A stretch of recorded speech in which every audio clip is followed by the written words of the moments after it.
ದರುಶನ ಕೋರಿ ನಾನಿನ್ನೆ ತೆರೆಯೋ ಬಾಗಿಲನು ರಾಮ.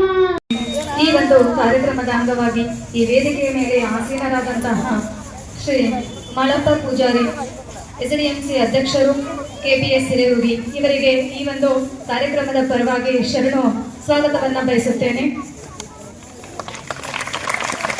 ಅದೇ ತರನಾಗಿ ಇನ್ನೋರ್ವರು ಶ್ರೀ ಸುದರ್ಶನ್ ಪೇನೂರ್ ಎಸ್ಡಿಎಂಸಿ ಅಧ್ಯಕ್ಷರು KGS ಹಿರೇರೂಢಿ ಇವರಿಗೂ ಕೂಡ ಈ ಕಾರ್ಯಕ್ರಮದ ಪರವಾಗಿ ತುಂಬು ಹೃದಯದ ಶರಣು ಸ್ವಾಗತವನ್ನ ಬಯಸುತ್ತೇನೆ.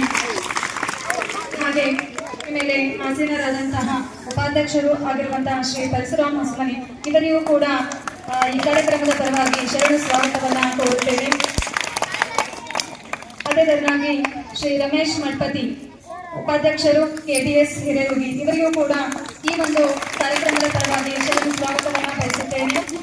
ಹಾಗೆ ಈ ಒಂದು ವೇದಿಕೆಯ ಕದರಿ ವೇದಿಕೆಯ ಅಧ್ಯಕ್ಷರು ಆದಂತಹ ಶ್ರೀಮತಿ ಗಂಗೂಬಾಯಿ ಗಲಗಲಿ ಇವರಿಗೂ ಕೂಡ ಈ ಒಂದು ಕಾರ್ಯಕ್ರಮದ ಪರವಾಗಿ ನನ್ನೆಲ್ಲ ಗುರುವೃಂದದವರು ಮತ್ತು ವಿದ್ಯಾರ್ಥಿಗಳ ಪರವಾಗಿ ಶರಣು ಸ್ವಾಗತವನ್ನ ಬಯಸುತ್ತೇನೆ. ವೇದಿಕೆ ಮೇಲೆ ಇರ್ತಕ್ಕಂಥ ಎಲ್ಲ ಶರಣರಿಗೂ ಮತ್ತು ಶರಣೆಯರಿಗೂ ಮತ್ತು ಈ ಮೂರು ಶಾಲೆಯ ಮುಖ್ಯೋಪಾಧ್ಯಾಯರು ಮತ್ತು ಸಹ ಸಿಬ್ಬಂದಿ ಎಲ್ಲ ಶಿಕ್ಷಕಿಯರಿಗೆ ಹಣೆ ಮಣಿದು ಇವತ್ತಿನ ಕೇಂದ್ರ ಬಿಂದುಗಳಾದಂತಹ ಮುದ್ದು ಮಕ್ಕಳಿಗೂ ಕೂಡ ನಾನು ಇವತ್ತಿನ ದಿನ ಹಾರೈಕೆಯನ್ನು ಶುಭ ಹಾರೈಕೆಯನ್ನು ಹೇಳುತ್ತಾ, ಆಶಯ ನುಡಿ ಅಂದರೆ ಏನಪ್ಪ? ಪ್ರತಿಯೊಂದು ಕಾರ್ಯಕ್ರಮಕ್ಕೂ ಒಂದು ಆಶಯ ನುಡಿ ಇರ್ತದೆ. ಮುಂದೆ ಆಗುವಂಥದ್ದು ಮತ್ತು ಹಿಂದೆ ಆಗಿದಂತಹ ಒಂದು ವಿಷಯವನ್ನು ತಿಳಿಸುವುದಕ್ಕೆ ಆಶಯ ನುಡಿ ಅಂತ ಕರೀತಾರೆ.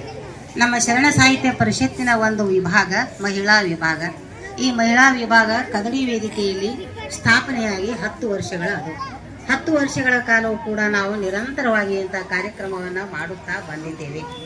ಶರಣ ಸಾಹಿತ್ಯ ಪರಿಷತ್ತು ಅಂದ್ರೆ ಏನಪ್ಪ ಅಂದ್ರೆ ಇದು ಮೈಸೂರಿನ ಸುತ್ತೂರು ಮಠದಲ್ಲಿ ರಾಜೇಂದ್ರ ಶ್ರೀಗಳಿಂದ ಇದು ಸ್ಥಾಪನೆ ಆಯಿತು. ಶರಣ ಸಾಹಿತ್ಯ ಪರಿಷತ್ತಿನ 3 ಮುಖ್ಯವಾದ ಕೆಲಸಗಳು ಏನು ಅಂತಂದ್ರೆ, ಮೊದಲನೇದಾಗಿ ಶರಣರ ವಚನಗಳನ್ನು ಎಲ್ಲ ಕಡೆಗೂ ನಾವು ಬೀರುವುದು. ಎರಡನೇದಾಗಿ ನಮ್ಮ ಸಮಾಜದ ಪ್ರತಿಯೊಬ್ಬ ಎಲ್ಲ ಸಮಾಜಕ್ಕೂ ಒಬ್ಬೊಬ್ಬ ಗುರುಗಳು ಇರ್ತಾರೆ. ಆ ಗುರುಗಳನ್ನು ತಿಳಿಸುವುದು. ಈಗ ಉದಾಹರಣೆಗಾಗಿ ಮಡಿವಾಳ ಮಾಚಯ್ಯ, ಕುಂಬಾರ, ಗುಂಡಯ್ಯ ಜೊತ್ತ ಇನ್ನೂ ಅನೇಕ ಶರಣರು ಇರ್ತಾರೆ. ಅವರು ನಮ್ಮ ಜಾತಿಯ ಇರುವಂಥ ನಮ್ಮ ಕುಲ ಬಂಧುಗಳು, ಕುಲ ಗುರುಗಳು, ಕುಲ ಶರಣರು ಇರುವಂಥ ಗುರುತಿಸುವುದು ಎರಡನೇದು. ಮೂರನೇದಾಗಿ ಏನಪ್ಪಾ ಅಂದ್ರೆ ಲಿಂಗೈಕ್ಯರಾದಂತಹ ಶರಣರ ಒಂದು ನೆನಪಿಗೋಸ್ಕರ ಇವತ್ತು ದತ್ತಿ ಅಂದ್ರೆ ಏನು? ದತ್ತಿ ಅಂದ್ರೆ ಕೊಡುವುದು. PUC ಮೇಲೆ ಕುಷ್ಠರೋಗ ತಜ್ಞರಾದರು. ಅದೇ ಕುಷ್ಠರೋಗ ತಜ್ಞ ಆದಂತ ಸಮಯದಲ್ಲಿ ಮುಂದೆ ಅವ್ರು ಏನ್ ಮಾಡಿದ್ರು, ಸಾಹಿತ್ಯಿಕ ಸಾಂಸ್ಕೃತಿಕ ಕವಿಗಳಾಗಿ ಸಾಹಿತ್ಯಿಕ ರಂಗದಲ್ಲಿ ಅಪಾರ ಸೇವೆ ಸಲ್ಲಿಸಿದರು. ಇವರು ಬರೆದಂತ ಕೆಲವೊಂದು ವಚನಗಳು, ಶಿಶು ವಚನ, ಕುಷ್ಠರೋಗ, ಕಾವ್ಯ ಶಿಶು, ಬೆಳಗಲಿ, ವಚನ ವಿಹಾರ, ಹೀಗೆ 10 ಹಲವಾರು ವಚನಗಳು. ಶಿಶು ವಚನಕಾರರು ಯಾರು ಅಂತ ದಾನಪ್ಪ ಬಗಲಿ ಅವರು. ಇವರು ಶರಣಪ್ಪ ಕಂಚಾಣಿ, ಶೇಗು ಬಿರಾದಾರ ಮುಂತಾದ ಹಿರಿಯ ಸಾಹಿತಿಗಳ ಒಡನಾಟ ಇವರ ಜೊತೆಗಿತ್ತು. ಅತಿದಾನಿಗಳಾದಂಥ ಕಲಾವತಿ ಗುರಪ್ಪ ಹಂಜಿಗೆ ಅವರು. ಇವರು ನಮ್ಮ ಇಂಡಿಯವರೇ, ಇಂಡಿ ತಾಲೂಕಿನ ಇಂಡಿಯ ರೈತರು. ಇವರು ದೊಡ್ಡ ರೈತ ಮನೆತನ.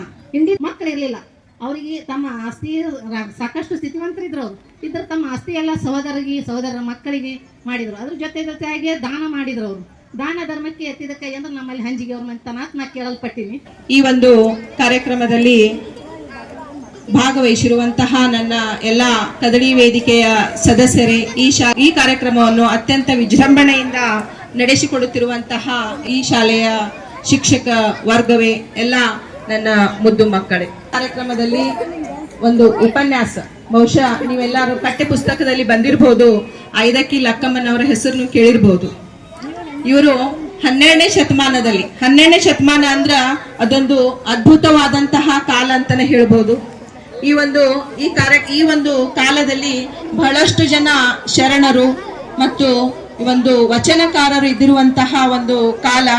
ಈ ಕಾಲದಲ್ಲಿ ಬಹಳಷ್ಟು ಎಂಥ ಒಂದು ಆ ಸಮಯ ಇತ್ತಪ್ಪ ಅಂದ್ರ ಒಂದು ದೇವಲೋಕನೇ ಭೂಲೋಕಕ್ಕೆ ಬಂದು ಇಳಿದೈತೇನೋ ಅನ್ನುವಂತ ಒಂದು ಸಮಯ. ಯಾಕಂದ್ರ ಆ ಸಮಯದಲ್ಲಿ ಸುಮಾರು 778 ಜನ ಶಿವಶರಣರಿದ್ರು. 36ಕ್ಕಿಂತಲೂ ಹೆಚ್ಚು ಜನ ಶಿವಶರಣರಿರುವಂತಹ ಒಂದು ಆ ಸಮಯ. ಅಲ್ಲಿ ಅಣ್ಣ ಬಸವಣ್ಣನವರು ಹೆಸರು, ಅದು 12ನೇ ಶತಮಾನ ಅಂದ್ರೆ ನಮಗೆ ಮೊಟ್ಟ ಮೊದಲಿಗೆ ನೆನಪಾಗುವುದು ಅಣ್ಣ ಬಸವಣ್ಣನವರು. ಅಣ್ಣ ಬಸವಣ್ಣನವರು ನಮ್ಮ ಸಮಾಜದಲ್ಲಿ ಅಂಟಿರುವಂತಹ ಅಸ್ಪೃಶ್ಯತೆ, ಜಾತೀಯತೆ ಮತ್ತು ಸ್ತ್ರೀಯರ ಬಗ್ಗೆ ಇರುವಂತಹ ಒಂದು ಅಸಮಾನ ಭಾವನೆಯನ್ನು ಹೋಗಲಾಡಿಸುವುದೇ ಒಂದು ಅವರ ಮುಖ್ಯವಾದಂತಹ ಮುದ್ದು ಮಕ್ಕಳೇ